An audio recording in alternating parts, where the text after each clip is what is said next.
Le savais-tu? Un éclair peut être plus chaud que la surface du Soleil.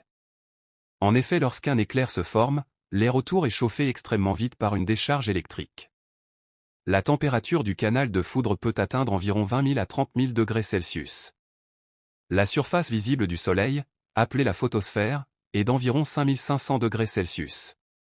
Cela signifie que pendant une fraction de seconde, la foudre atteint une température supérieure à celle de la surface solaire.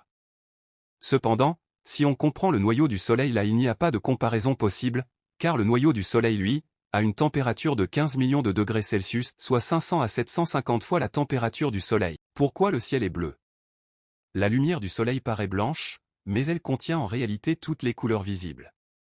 Quand cette lumière traverse l'atmosphère, elle rencontre des molécules d'air comme l'azote et l'oxygène. Les couleurs avec des longueurs d'onde courtes, comme le bleu et le violet, sont beaucoup plus diffusées dans toutes les directions que les autres couleurs.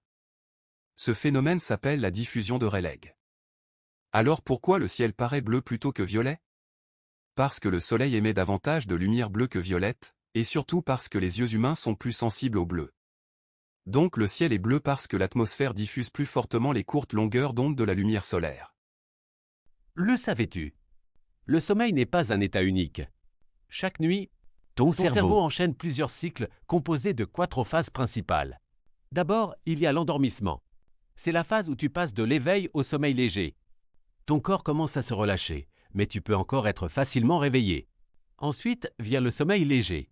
Ton rythme cardiaque ralentit, ta température baisse et ton cerveau commence déjà à réduire son activité. Puis arrive le sommeil profond. C'est la phase la plus réparatrice. Ton corps récupère physiquement. Les tissus se réparent et ton système immunitaire est renforcé. Enfin, il y a le sommeil paradoxal, aussi appelé REM sleep. C'est là que ton cerveau devient très actif et que tu rêves le plus. Pendant cette phase, ton corps est presque complètement paralysé. Tes muscles sont bloqués pour éviter que tu reproduises tes rêves physiquement. Le savais-tu? Tu es radioactif en ce moment même, et tu ne t'en rends même pas compte. Ton corps contient naturellement du potassium, indispensable à la vie. Une petite partie de ce potassium est radioactive, appelée potassium 40. Mais la quantité est tellement faible qu'elle est totalement sans danger. En réalité, tu vis entouré de radioactivité naturelle tous les jours. Même certains aliments comme les bananes en contiennent. C'est un phénomène normal dans la nature. Le sais-tu?